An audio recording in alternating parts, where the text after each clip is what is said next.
to improve the current business confidence. Good.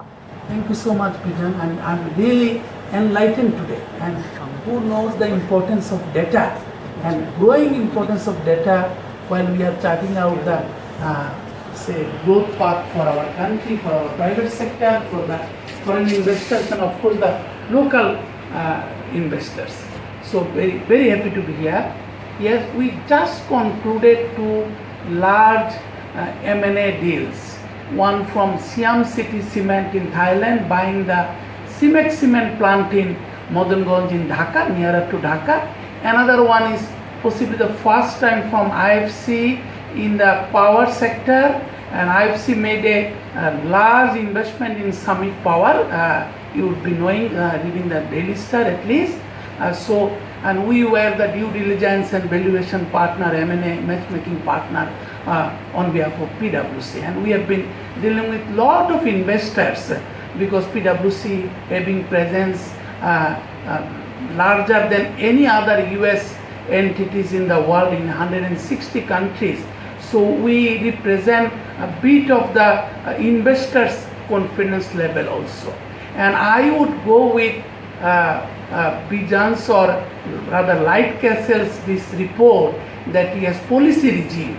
Policy regime and archaic policy regime is the number one culprit towards attracting not only foreign direct investment, local investment also. People are literally suffering. Logistics companies, other than anything beyond rightly mentioned by Jayed, beyond garments and lately IT because of the ICT minister and ICT ministry itself and overall ICT advisor including Prime Minister herself, others are not being looked at properly. So policy regime is becoming archaic policy, foreign exchange law of 1947, all these things are really coming out as the number one problem for the both local and domestic investors.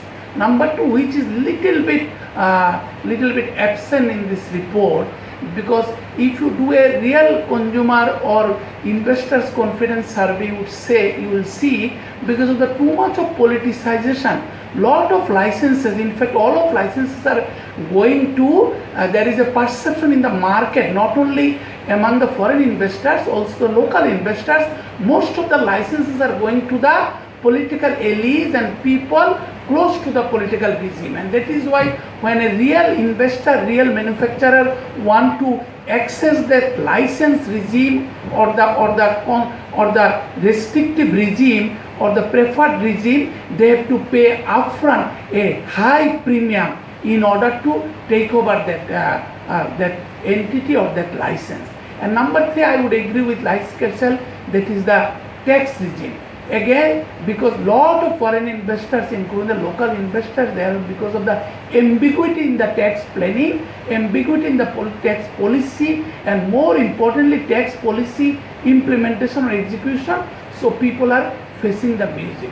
Others, I do agree with Lightcastle that yes, as a land acquisition and then power and gas, and on the investment side of it, I would say that yes, power more or less we are coming, of course there will be, the power demand is increasing at a rate of 8 to 10% year to year. So in that case power demand will of course be there, but at the same time I would say that now people, well in the past also people could, through the captive power generation, people could handle the power side of it.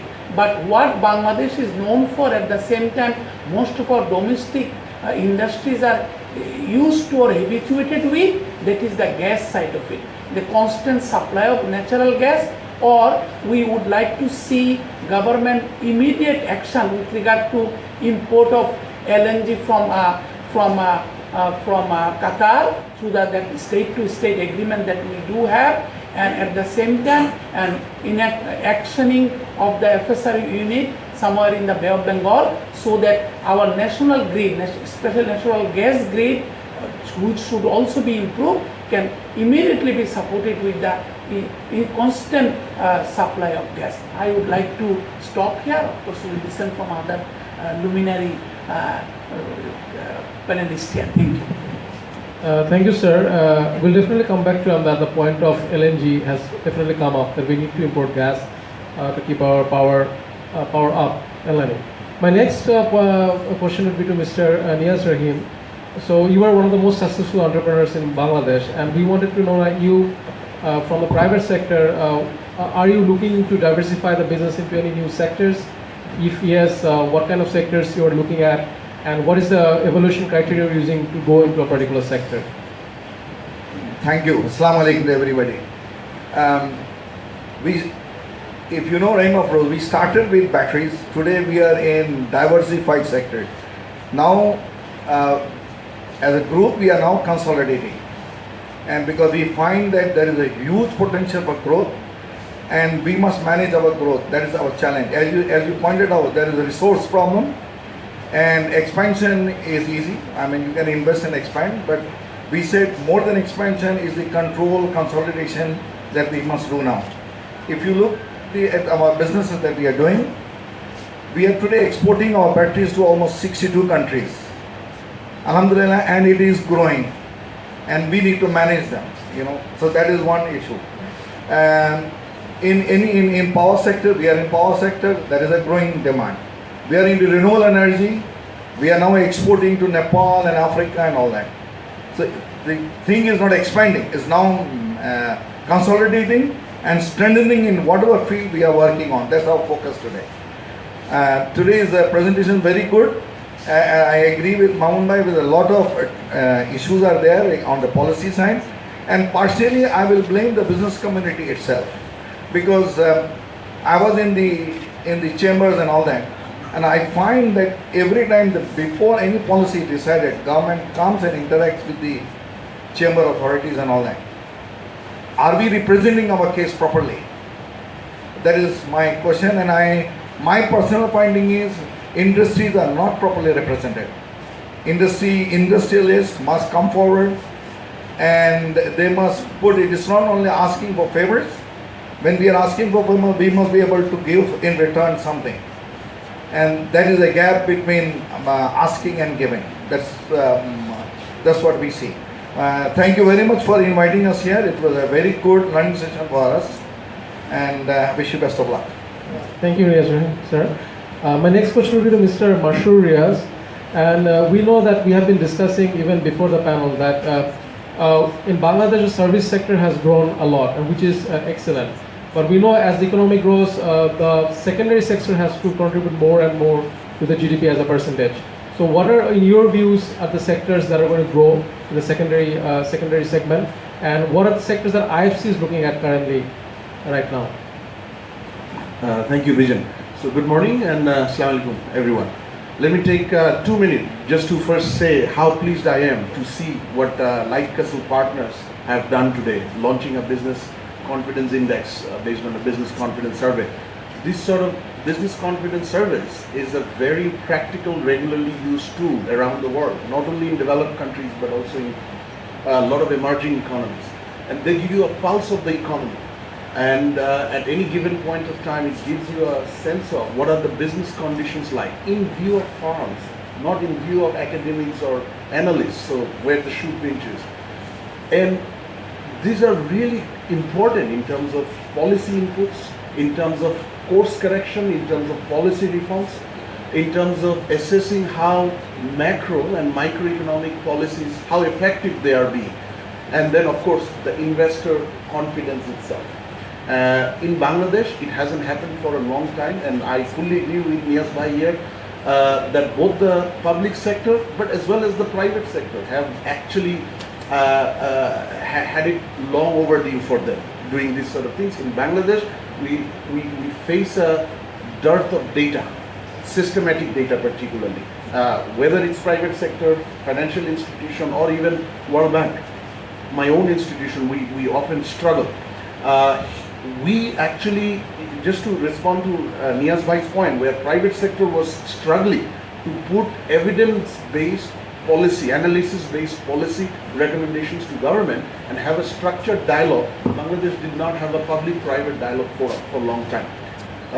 So There was one attempt during the caretaker government, but finally, I have to say, Dhaka Chamber of Commerce, where Niyaz Bhai has been a long-standing board member, took the initiative together with Metropolitan Chamber, Chittagong Chamber, and the SME Foundation, and with the support from the World Bank Group, they formed the BUILD, Business Initiative Leading Development, which is a public-private dialogue forum, and it has working groups with Ministry of Commerce, Bangladesh Bank, Ministry of Industries, and works with the Prime Minister's office through the Private Sector Policy Coordination Committee. They were the first one to bring out business confidence survey in Bangladesh. They've done about 3.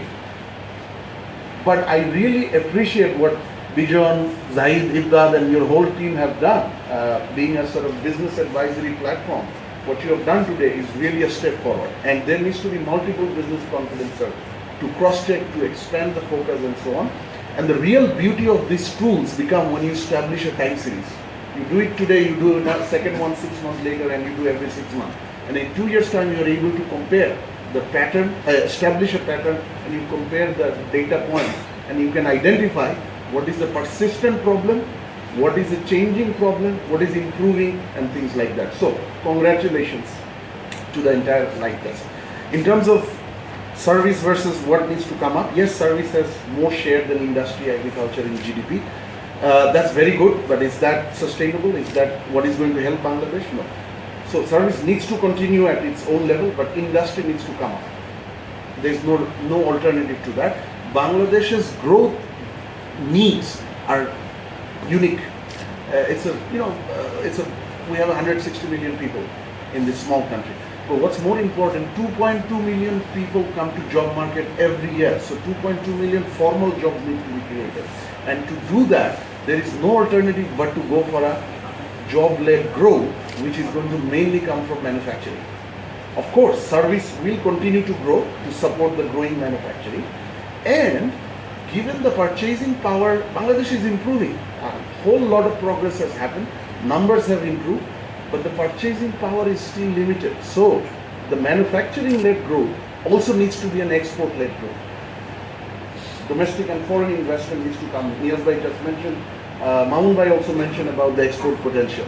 Now if you want to strengthen the industry, you have to look at the industry which is going to cater to the domestic market, but for Bangladesh's overall sort of high level and long-term growth aspect, you have to look at the export sectors as well. And that's where you have, Zahid has touched upon a few. What we see is leather and footwear. Footwear can be both leather and non-leather.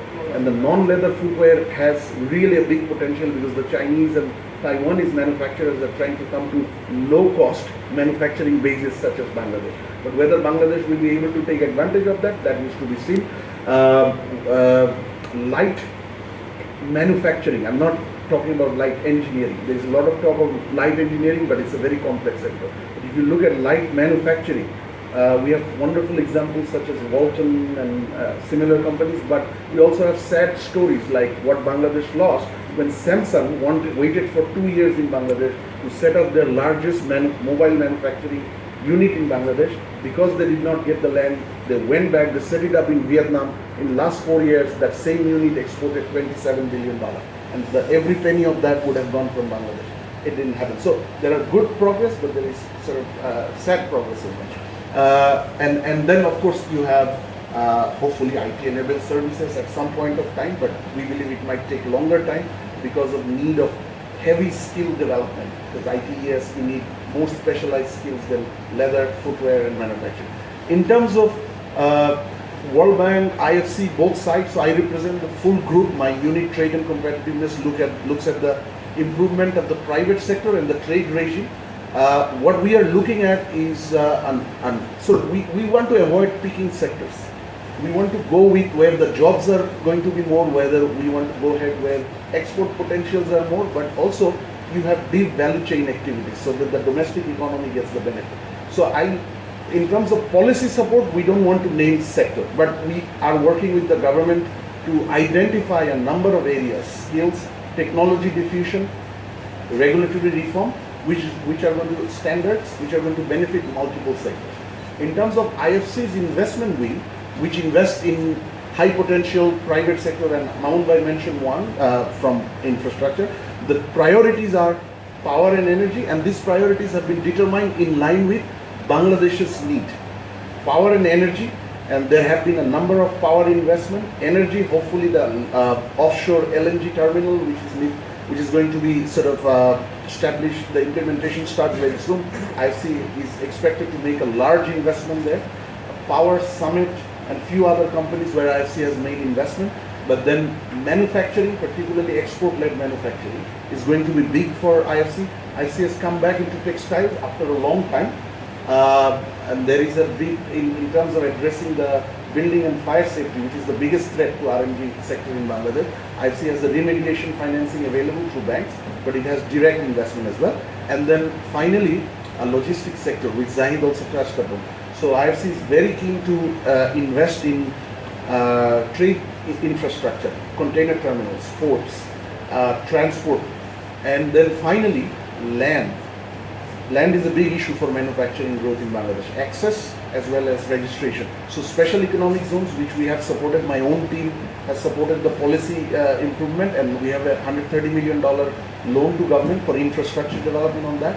IFC is looking eagerly to invest into the first few sort of private and PPP, special economic zones in the country, which is, by the way, is progressing very well, and I have to sort of thank government for making the wonderful progress in there in last 2 years particularly. So I'll stop there and let's see how we can progress. Thank you. Thank you for a detailed overview of what sectors are going to come up and what IFC's interests are. So in the interest of time, I know it's a work day, so I would like to finish early without, getting more. So I would just take one question from the audience that you may have and give it to the panel, and then we can conclude. So if any of you have any questions from the audience, feel free to ask right now. Not from the panel, but from the live chat. How often we plan to bring out this index? So we plan to do this on a biannual basis. So last time we did it June, July. We possibly would want to do it again at the end of the year, the beginning of next year. And that's what I possibly say. It doesn't happen. What happens is, people Yeah, it's a time series We're there. going to make sure that it comes every time, on time. It can be followed regularly by investors. And Right. companies, Right. Sir, please.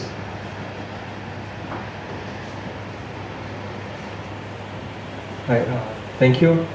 Good morning, everyone. The question is to the panel, especially maybe to the nearest sir, being the entrepreneur side of the structure. One interesting thing that I found in the presentation that you showed, that we have been, when we are talking about business problems or the possible issues that the organizations are facing, we always talk about, power, gas, logistic, this kind of problem, investment. But the biggest problem that came in the presentation, as per the finding, is the quality human resource. We have like 100 of universities nowadays in Bangladesh. They are producing, if you ask, out of 100, maybe 80 people will say they are graduating in business, BBA, MBA. But still, that become the biggest problem, as we found in the study as well.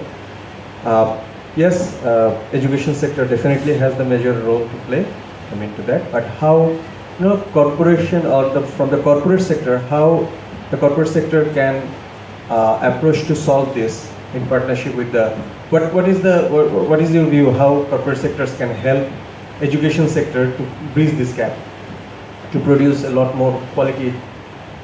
Because in one way we are talking about that we have 2.2 million new workforce joining in the, 2.2 million people joining in the workforce. On the other hand, if you look around, there are huge number of expatriates now working in, especially private sector in Bangladesh. So how the local HR can be developed, and how corporate sector can help education sector to bridge this gap. Thank you for your question. Thank you. My answer may be controversial and little difficult. This is a big problem. I will say that what we do when we realized that even though we were hiring or trying to hire the best of the people, when they were put on job, they were failing. And what we did is we started investing in our own people, and we have our own training program for our own functional training programs. So that is how we developed our people, and we had a very positive impact of it as well. Because the turnover rate suddenly fell. You know, the moment they saw we were investing in our own people, there were hardly people migrating from our company for opportunity's sake to another company. So that was a positive part of it. And as we were growing, now we are talking to universities that we must have, which came out here also. Academic and industry must have a relationship. They must know what education should be taught for the requirement of the industry. Today, most of the education system are theoretical based and mainly for certificates. Okay, I'm an MBA or I'm something like that. That's my impression. That's why I said I may be a little controversial. We must train our boys to be more functionally effective, to take charges, to go to the fields where they are required, rather than pursuing for just a mere degree against their names. And we have been doing, like we are in agriculture sector also, we are in food retailing as well as in the main agriculture. And we were having a lot of problem with quality issues, how to solve, how to determine the quality, what are the standards. And for last 15 years we were not finding right solution. And suddenly I walked into a university seminar and I was amazed to see they were doing a lot of things which the industry did not know. And now I spend a time with the university telling them, okay, what they should be doing, which we can, and at one point I even told them, your graduates, a certain number of your graduates will be employed as soon as they graduate, provided they meet our requirement. And fortunately, the good part is in the universities have recognized it and they are also interacting with us. What should we be doing? How do you think it should change? And there's a very positive mindset on both sides. So to answer your question, we invest in our own people. We train them on leadership. We train them on management subjects. We train them on the product line that we are doing and what will meet our requirements and how to handle it, even how to even do customer service. We have a long-term program, and before somebody takes on the chair, at least he spent 2 months in training process alone. So that is how we are developing our resource. Thank you. Thank you, Yasmin sir, and that's a very good process. I think more and more corporations should do that. So we'll be ending the panel discussion now, and we will be unveiling the report that we have right now, so that, in the interest of time, I want to say to leave. So we'll quickly, if I can ask Ifda to come up with the reports, please, that we can unveil them on the stage and I'll take it from there. But thank you everyone for their time. Everything as well.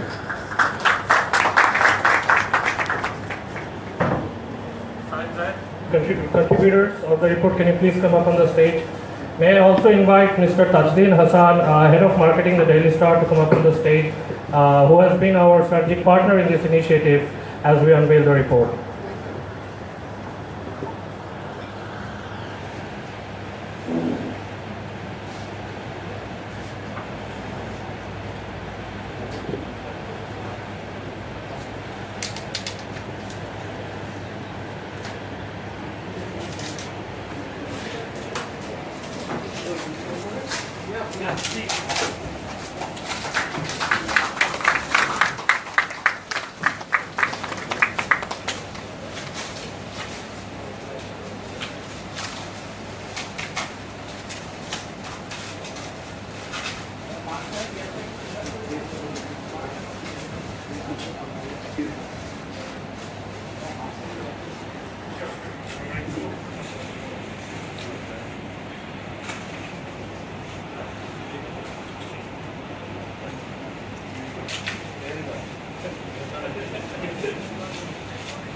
If we are all ready, then if we can show it this way to the cameraman.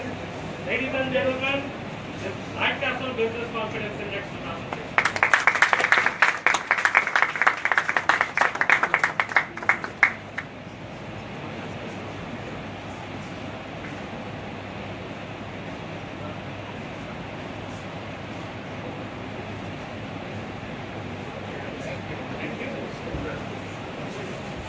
May I please request our three volunteers to please give a small token of appreciation from Light Castle to the esteemed panelists.